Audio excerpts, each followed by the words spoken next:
So yun, good day, hello mga idol, welcome back to my channel. So may gagawin ngayon tayo ditong welding machine. Galing na ibang technician kaso hindi nagawa, not to mention na yung technician na pinagdalhan.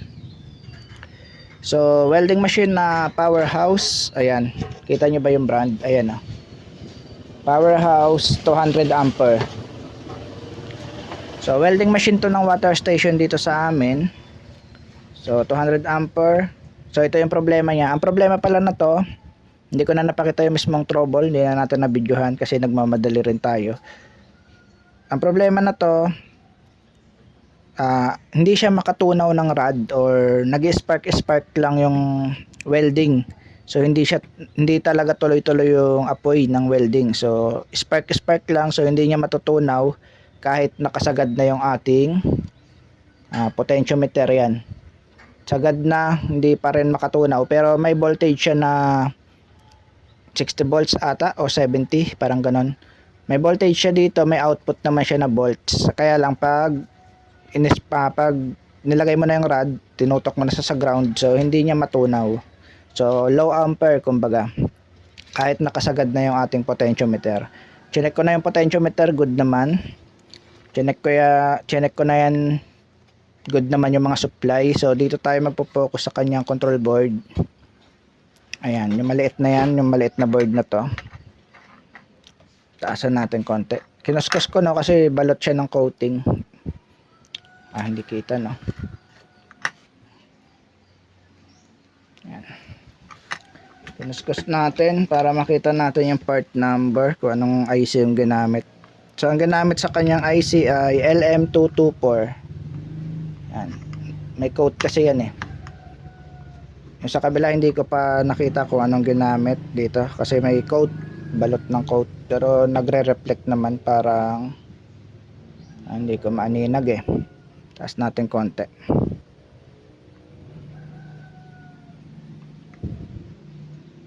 Hindi natin maaninag. So ito ang papalitan natin, itong 14 pin na IC. Yan, kuha muna tayo ng pamalit. So ang brand na to, hindi ko na makita yung brand. So pero ito yung papalitan natin. Op amp nya. O PWM na tinatawag. Meron ako niyan eh, ang alam ko. Ito ba?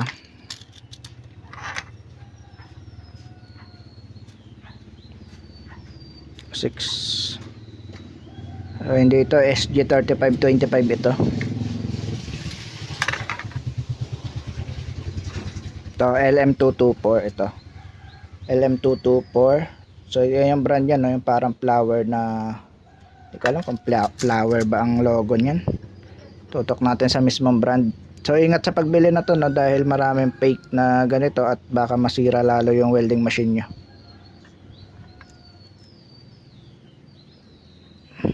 May plastic kasi, tanggalin natin yung plastic.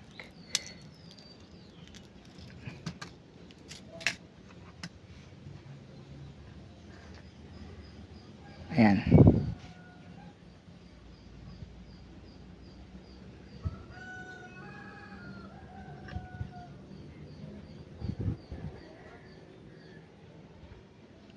So ayan, no? LM224. Ito yung logo niya, oh. So ayan yung ilalagay nating bago dito. So tanggalin muna natin yan, yung luma, para matesting na natin kung okay. So sa pagtanggal niyan, pwede kayo gumamit ng soldering iron. Sabay-sabay nyo lang tanggalin ito, tapos ito. Sa pagbalik naman, so pwede pa rin soldering iron, malalaki naman yung paa, kaya naman. Lusot naman yung soldering siguro. Ayan, oh. Pwede ring hot air. So soldering iron gagamitin ko para mabilis.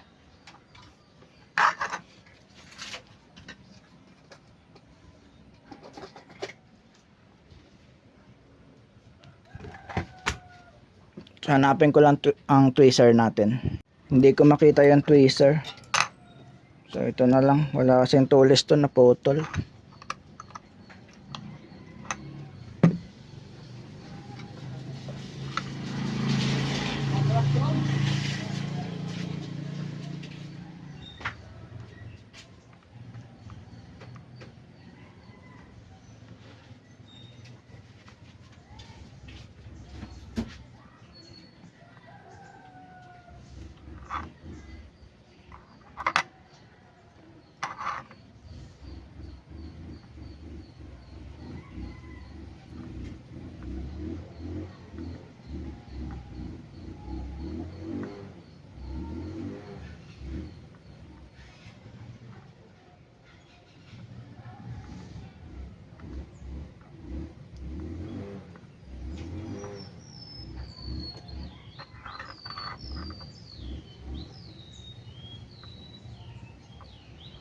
I-hot air ko na lang mga idol. Hindi ko malagyan lahat ng LED.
So ito, natanggal na natin yung IC.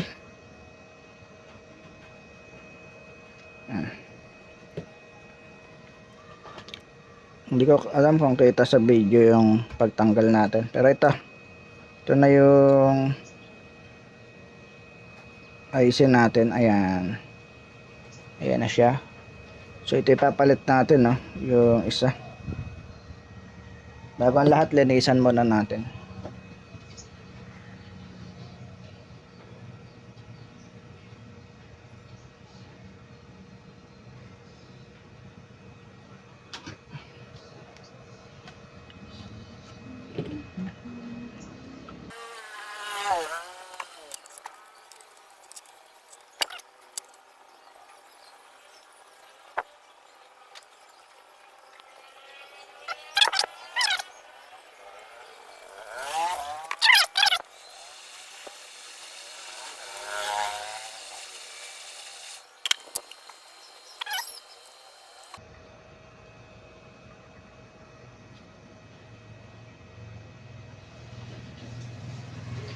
Init pa eh.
Nakakabit na natin.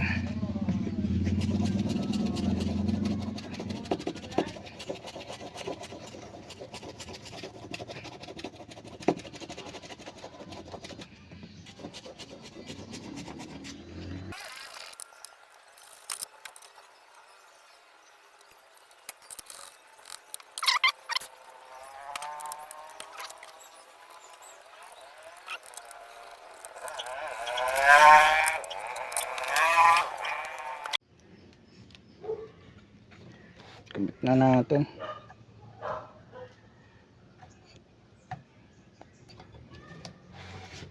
So yan siya mga idol, no? Dito siya nakalagay.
So nakabit na natin mga idol. Testing na natin, no, kung okay na ba, kung malakas na ba yung kanyang spark. Testing muna natin kung okay yung gawa natin, kung may output, bago natin testing kung high ampere na ulit siya. So lagay lang natin sa 0 muna. Ayan, nag-on pa rin siya. Testaran natin kung may output pa rin. Baka nawala. May output to kanina pa. Yan, may 63 volts. Baligtad lang yung tester. Yan, 64.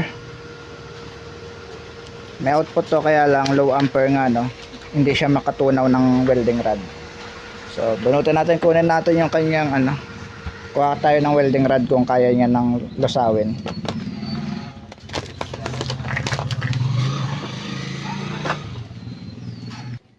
Testing natin mga idol kung okay na ba, nakakabit na yan.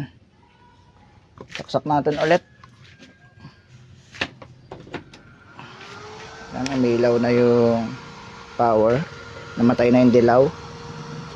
Lagay natin sa gitna lang, no? Yun, okay na siya. Tayo natin tuloy-tuloy.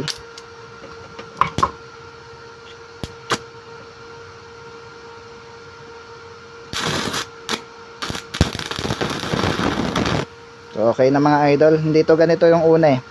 Pag ganon-ganon lang yung una, oh. Ay hindi ganyan kalakas. Pitik-pitik lang. Wait lang, ilagay natin sa pinakamababang ampere. Nakagitna lang kasi. Yan, ganyan-ganyan lang yung spark nung dati. Taas natin konti kasi hindi ganyan eh. Nag-spark lang siya dati.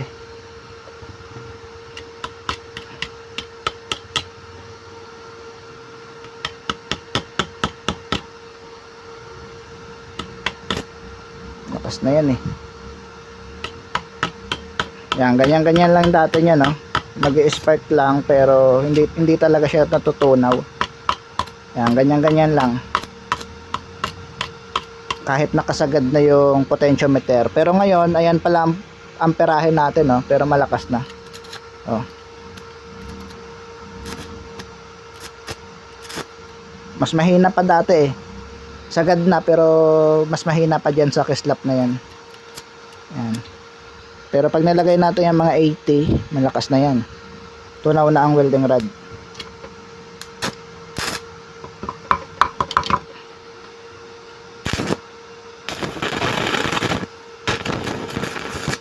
Okay no.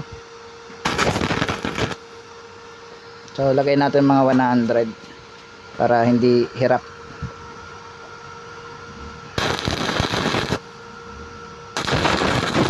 Okay na mga idol. Taas natin konti ulit. Okay na. Ayos. Okay na yung ating welding. Pwede na lang kunin. So yun lang sira no. Yung PWM or off amp. Ano yun? Nawala. Ito. So ito yung sira ng kanyang welding machine. So hindi ko na napakita kasi sa inyo kanina eh. Hindi ko rin na-videohan kasi nagmamadali rin. Gusto matapos agad. Eh sakto umalis siya. Kaya ginawa natin ng ma-extend video. Yan. Ayun lang sira. Bunutin ko na mga idol. So ito lang sira niya no. Bala ko sana ibalik ko yung board para makita nyo yung sira kanina. Kaso baka naisip ko kasi baka bumalik na yung may-ari. Kaya hindi ko na binalik yung hindi ko na napakita sa inyo yung mismong trouble. Pero mahina talaga. Nakasagad na yung potentiometer sa 200 tong pinakadulo. Nakasagad na dyan pero ang spark niya lang parang nasa 60. Yung gaya kanina, yung papitik-pitik lang na spark, hindi siya tuloy-tuloy. Naka 200 na. So hanggang dito na lang mga idol. Hindi ko na ipapakita yung pagsara na to. So take note lang no. Orig yung ipapalit yung ganito no. Wag kayo basta-basta order sa Shopee yung mga mumurahin na ganito. Dahil oras na fake yung naikabit nyo at nasibak yan, malamang pati yung IGBT nyo masisibak. Ito kasi yung magkocontrol sa IGBT. Mas okay yung original ng bilhin nyo no. Di baling mas mahal basta orig. Wag lang fake dahil marami nang nasisirang IGBT dahil dito. Ingat sa pagbili sa mga nagdi-DIY dyan or nakapanood sa YouTube natin. So make sure na orig yung mapapalit yung pyesa. So doon na lang rin kayo bumili sa pinagbilhan ko or ganitong brand yung piliin nyo yung kanina. So yun, orig yun.